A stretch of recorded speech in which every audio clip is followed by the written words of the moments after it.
after graduating college, I've been living at home and contributing $2,000 a month to my family.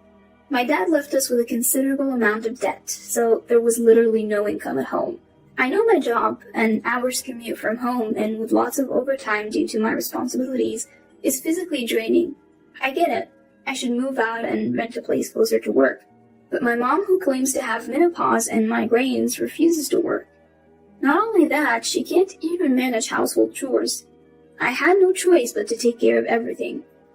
My mom has zero life skills, and if I didn't keep an eye on her, she'd miss up big time. And so, life went on like this for a while. Something important has come up. Make sure you're home this upcoming Sunday. I got a rare message from Randall. Randall's voice. I haven't heard that in a while. Randall, 3 years older, and Kayla, a year older, showed up looking anything but like 30-something parents. Both had blue and green hair, tons of piercings. Randall dressed like a punk. Kayla wore a skimpy, trashy outfit. While they seemed to think they were stylish, Randall and Kayla's fashion choices were completely inappropriate for their age, making it difficult for me to keep a straight face. They walked in without bringing any gifts, and upon seeing the coffee and cookies we prepared, snickered. Wow, how lame. Yet they dug right in, scattering crumbs everywhere. After having 2 refills of coffee, Randall let out a contented belch and suddenly declared, "From now on, we're living with Mom, so you, the moocher, need to leave." Both Kayla and Mom nodded in agreement, eyes on me. Caught off guard, I was taken aback by the torrent of insults that followed from all 3 of them. Still leeching off your parents after 30, huh? A useless bum who can't stand on her own 2 feet. A pathetic 30-year-old parasite on her mother. I was astonished they could say such hurtful things so freely, and all I could do was look at their animated faces in disbelief. The reality was that the household couldn't function financially or practically without me. Mom wasn't particularly extravagant or reckless, but her lack of real-world experience made her naive and susceptible to scams and pyramid schemes. She easily parted with her money. Most of the debt Dad left behind was actually accumulated by Mom. Randall must have known how Dad struggled with Mom's spending habits, and Mom herself was fully aware of her flaws. So what on earth were they talking about? As they repeatedly berated me, calling me a moocher, useless, and parasite daughter, I began to feel oddly detached. I thought to myself, they probably have no idea how much I contribute to the monthly expenses or how much it costs to maintain this not-so-new house. Thinking about it all, I suddenly didn't care anymore. Randall and Kayla have 2 young kids, and they're scrapping by each month. Even so, they're always looking to live beyond their means, borrowing money from Dad when he was alive. I've seen Dad struggle with this over and over. As I recalled this, another question popped into my head. I realized that most daughters-in-law probably don't want to live with their in-laws. Simple, really. Living with parents means free rent and utilities. They do the chores and even look after their 4-year-old and 2.5-year-old kids. More free time and less work, they thought. But Mom, who just eats and sleeps all day, wouldn't lift a finger to help. And Randall alone can't support the 3 of them. Then Randall said, "It's only natural for me, the eldest son, to take care of Mom." Mom chimed in, "Exactly." Hearing this, my vision cleared up, as if the clouds had parted. They took the bait so easily. Mom was quick to say she'd live with Randall and Kayla. "Really, Mom? Are you sure? You've been jerked around by them before, haven't you?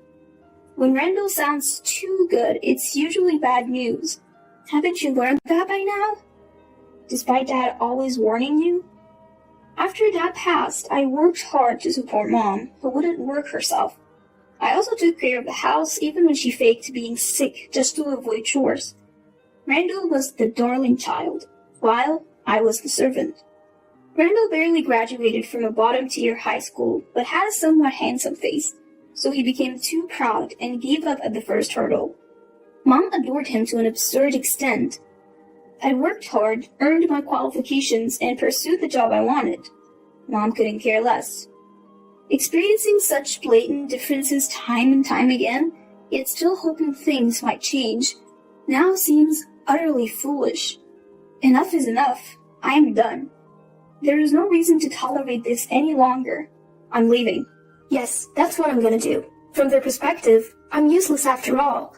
Once that thought crossed my mind, I felt incredibly liberated and decided to take action.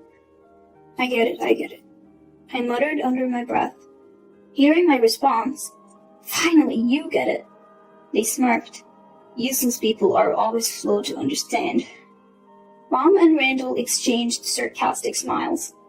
Thinking I was out of sight and out of mind, Mom, Randall, and Kayla excitedly discussed their future living arrangements. While I watched their faces with a newfound indifference, I had a thought. They might see me as a burden, but my income is actually 4 times higher than Randall and Kayla's combined. The new apartment I secured is just 5 blocks from work, a 10-minute car ride tops. I could even bike or walk there. It cuts my previous commute down to a 1/6, so even if I work late or have a hectic schedule, the strain on my body will be minimal. I got excited at the idea of walking to work during the pleasant seasons.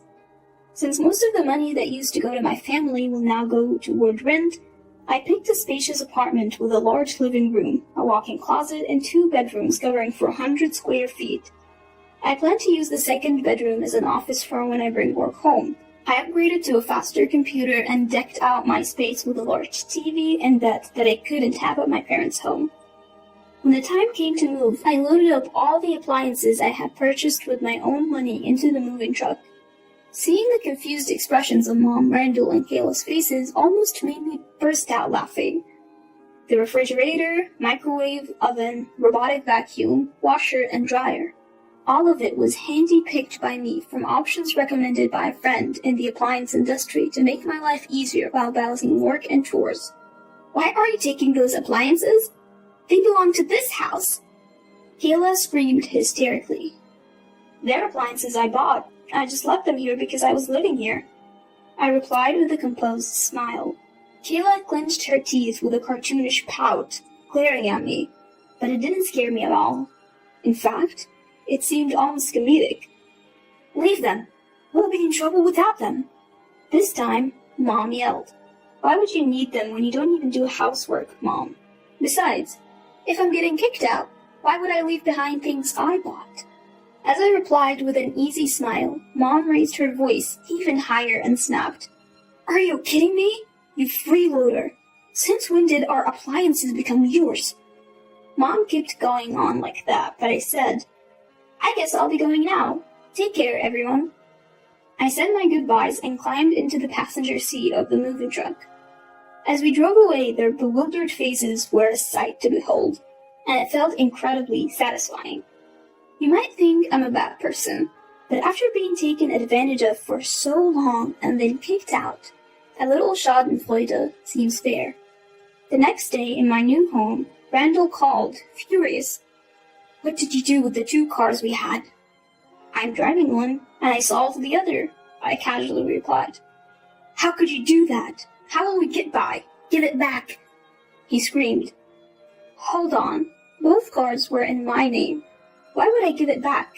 If you need a car to get by, get your own. I couldn't help but think I was being a bit nasty. After all, I knew Randall and Kayla had traded in their own cars. Sure, it's tough to live without a car where my parents' house is, but you could always bike or take the bus. It's doable if you don't complain or get luxurious about it. Probably. How will we get by in an empty house without any appliances or cars? Randall raged.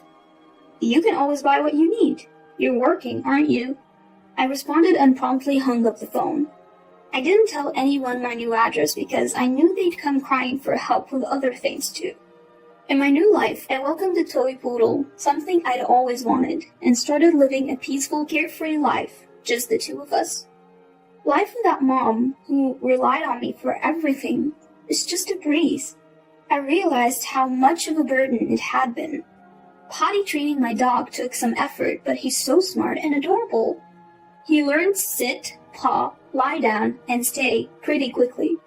He's a great companion when I'm not home, and truly a source of comfort. Life is good. And, would you believe it, Mom and the others reached out to me crying just a month and a half later. Already giving up, huh? I thought as I listened to the complaints from Mom, Randall, and Kayla taking turns calling me. They can't pay back the debt Mom has accumulated, can't manage daily expenses, can't go shopping or out because they don't have a car, and nobody does, or rather can do, any housework. Their home has apparently become a total mess because the kids are dirty, disorganized, and out of control. You know you don't have to report all of this to me, right? I was the one who got kicked out. I told them after listening to all of their complaints.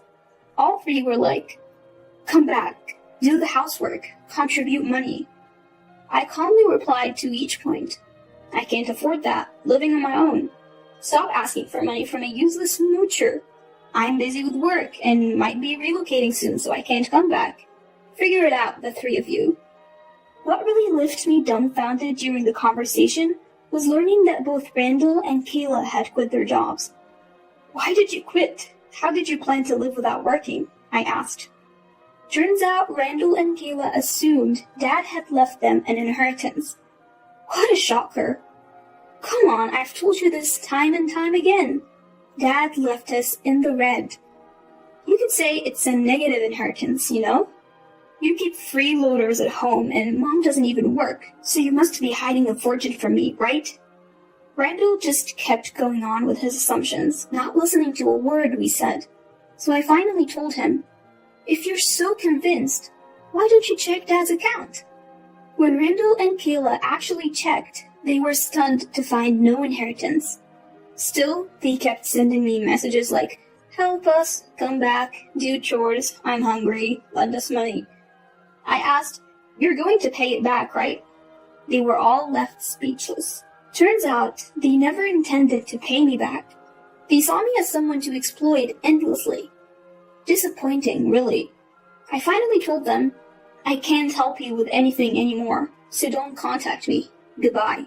I blocked calls from Randall, Kayla, and even Mom. Without a car or money, I doubt they could even come to my workplace. I no longer have any connections to the wife of Mom, who has debts, and two irresponsible adults who hate working and have two kids who will need more support. Although I wish they'd become better parents or grandparents for the sake of the kids.